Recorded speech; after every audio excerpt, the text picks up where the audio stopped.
Hello everyone, welcome to the 11th lecture of this crash course for your PMP certification exam. So if you are into project management and you are planning to write the PMP certification exam over the next few months, this free course on YouTube will equip you with all the basic details that you need to know about the PMP certification exam.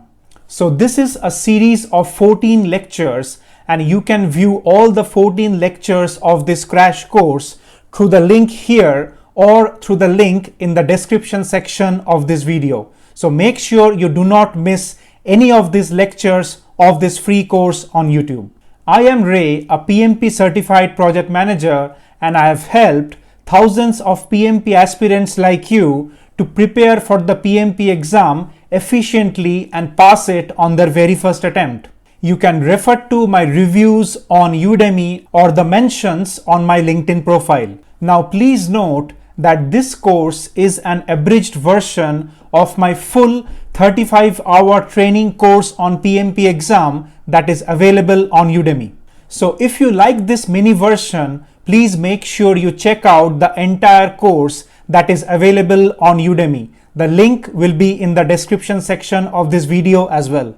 So this is the 11th lecture out of the 14 sessions in this course, and over the next 3 sessions in this course, we'll be doing some myth busting about the PMP exam. So in this lecture, let's talk about the first myth that exists around the PMP exam and understand whether it's true or false. Okay, so let's get the discussion started.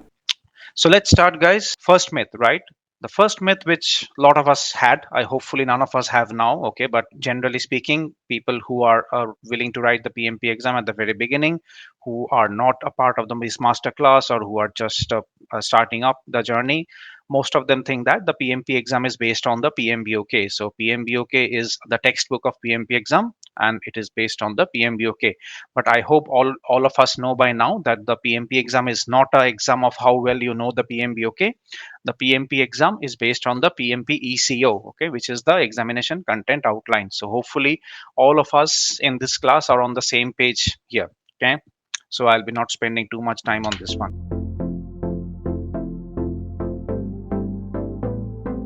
I wish you all the best for your PMP exam preparation. Let me know in the comment section below if you are finding this course helpful for your PMP exam preparation, okay? And now with that, let's move on to the next lecture.